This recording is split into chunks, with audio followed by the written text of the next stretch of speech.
I think your job is fantastic as Lestat. I have been a fan of the book since I was a young adult. Imagine that, long time Well, ago.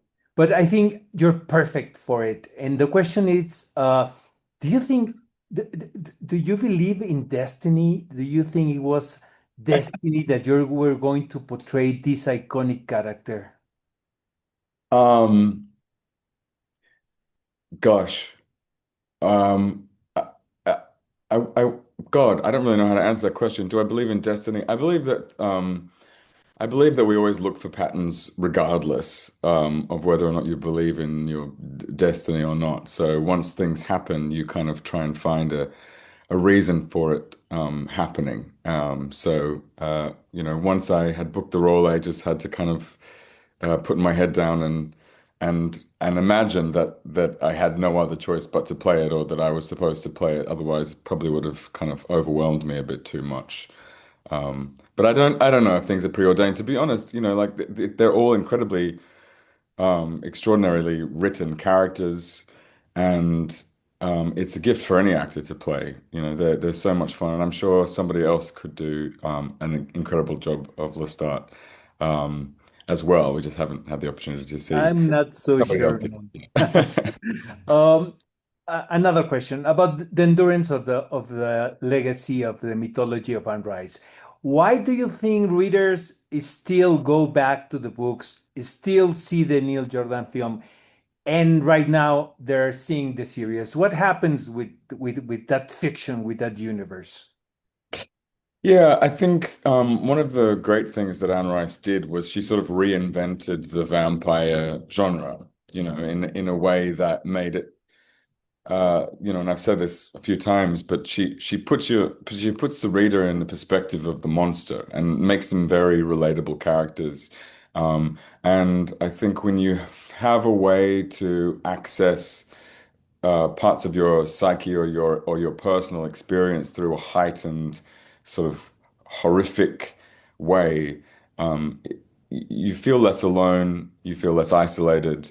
I think it was very sort of pertinent when these books came out. You didn't really have a lot of characters like that who are mainstream, you know, Exactly.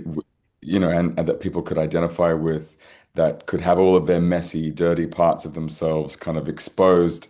I think specifically through Lestat, because that's who I'll speak of. But specifically, he's a pretty aspirational character because he sort of continually gets hit down and continually, suffers pretty extreme failure and embarrassment, and some pretty horrendous things happen to him. But he sort of gets up, shakes himself off, and says, "No, I'm going to keep going. I'm going to keep rebuilding myself. I'm going to start again. I'm going to be this thing. I'm going to be, even if they hate me, they're going to hate me. At least they're going to feel something when they engage with me." And I think, he's pretty aspirational in that regard. Yeah. You know what? I don't know if you agree with me, but I think her work was ahead of her time. You know what I mean? The first one was written in 1975, if I remember well. And and for the perspective, it's like the characters, they're not good and evil totally. They're not black or white. They're like this beautiful grayish between, and that's very attractive. No? Oh, absolutely. And also it's a riveting thing to read, because the further you get down with the books, you're constantly hit with a moral dilemma where this character that you love does something incredibly bad.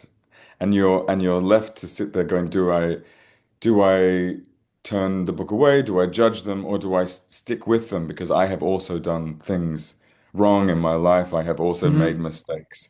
And you see the humanity in these monsters, and I think that's, a very appealing read, and it creates a sort of a roller coaster experience, which is very enticing for readers. The creative team behind the TV series have done a beautiful job, mixing the mythology, not being so faithful to each book, but I think it's proper, on TV. But my favorite one, it's Vampire Lestat. It's my favorite book. Um, how it is to portray the rock star, and in what, what was your inspiration in that moment for Lestat? for you as an actor? Um, I think uh, that he's doing the rock star element of the show is very precise, and the reasons why he's doing it are pretty clear, and they're made pretty clear from the first episode. Um, and so there's a level of performance in Lestat that always existed, and in previous seasons it comes out in different ways. Perhaps you see him on stage, or you see him performing, the way that a vampire should exist, or he has a performative nature in his presentation down to his very core. I mean, he is an actor, he is a performer, and so I Yeah. think it's quite a natural transition for him to play a rock star, or what he believes to be a rock star.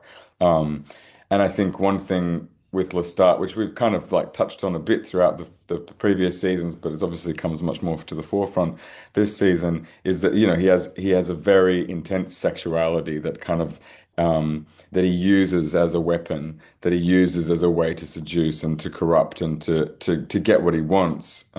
It's come from perhaps some deep-seated trauma that he's forced to build up this armor because he's realized that's his main form of currency.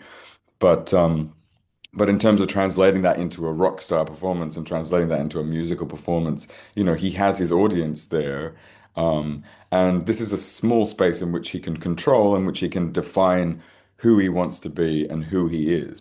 And that this is something that he does in the books as well, is that he's constantly saying to the audience and to the readers, I am this, this is who I am, this is who I am. He doesn't like to give people too much space to interpret him and to come up with their own conclusions. And you do that regardless, because you can't hide from everything. And as he discovers, you can't even hide from yourself. So the performance of the rock star and the rock star, for me, when I was like trying to work it out, was really like the most iron grip of control of your personal idolatry that he could muster.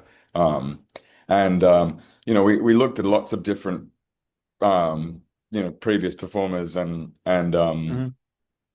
uh but also for me, like, Lestat's a bit like a cat, he's a bit like a lion. There's lots of other things that he's kind of doing. He's prowling and prancing and preening and tossing his pampered yellow hair around. It's sort of things that I try and take out from the books as much as possible.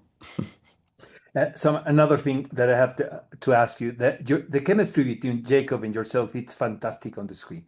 And what depends upon that? Is that casting matter, or is it on the script, or is it direction, or is it like magic? You know what I mean? Like the flow between the. I mean, there's obviously I think there's an element of it being magic, because you do need to have a certain level of sparring with your partner, to be able to bounce off each other, to have flexibility in terms of watching what the other person is doing and responding in kind, and being able to go down a different path in particular takes and seeing where it leads us. Um, uh, a big part of it, though, also is the writing. I mean, like the way that these characters are played off each other, and who's playing what in each particular scene. There's always a sort of level of, intense friction between the two of them. There's always a lot bubbling down underneath the surface, and Roland and Hannah and the writing team do an extraordinary job of always having a scene, even if it's a small scene between the two of them, having some kind of eruption, some kind of tension. Even if it's a loving moment, they're still very quick to kind of have a turn on each other, or a little spark, or of some kind, which does create, firecrackers. That kind of creates more tension, and that is, chemistry, I suppose. Yeah. Mhm. After playing Lestat in 3 seasons, do you think you know who is Lestat after all? No, I don't think I do. I mean, I think I know. I think I know. I think, when I play him, there are channels which are now like quite deeply cut, that sort of just, it's quite easy for me to just slip it on, and I just kind of follow the suit that I'm wearing and see where it takes me. But the character does change quite a lot, and he is always in a sort of a process of self-discovery, and he is always trying to redefine himself. So I Mhm. think it's not always a great idea for me to try and be like, this is who he is, this is how he thinks. It's more, from the very beginning, it was like this character is mercurial. So, firstly, it was like, how do you play a mercurial character? I think Mhm. the less I know about him, the better. Exactly. And, Yeah. the more he can change on a dime, the more I am getting closer to him. Yeah. You should come to Mexico City to visit us because you have a big fan legion here waiting for you. The Oh, show is wow. very popular. Interview Great. with the Vampire. Um, the last question, my friend. What can we expect in the new season that we are going to see, in your own words? Um, I think you can expect a very similar shift in the way that you have in the books, in terms of going from something perhaps a little bit more operatic and morose to a more intense, fast-paced, you know, rock opera. Mhm. But it's still the same show. It still has the same beating heart beneath it. It's still very extreme in its polarities. Expect some beautiful music from Daniel Hart, as always. That's not always rock music. There's quite a lot of extraordinary strings in the show as well. Uh, but yeah, I think you're in for a wild ride. I think you might, as from the first seasons, you might know the story, but the way that this adaptation operates is that they suck out the soul, the feelings, the emotions that you find or you found within the books, and they display them beautifully, and they find a way to incorporate them. So it's a wild ride, and there's a lot of twists and turns in there. Please tell me this is not going to be the last season of Interview with the Vampire. I wouldn't know the answer to that myself. Yeah. We're going to push for Yeah. another ones, more and more of the TV series. Has been a really a pleasure talking to you, Sam, and congratulations for your job. It's fantastic, really. I'm saying truthfully, honestly, from here. Thank you much. Thank you very much. Appreciate that. Heraldo Podcast, un lugar para tus oídos.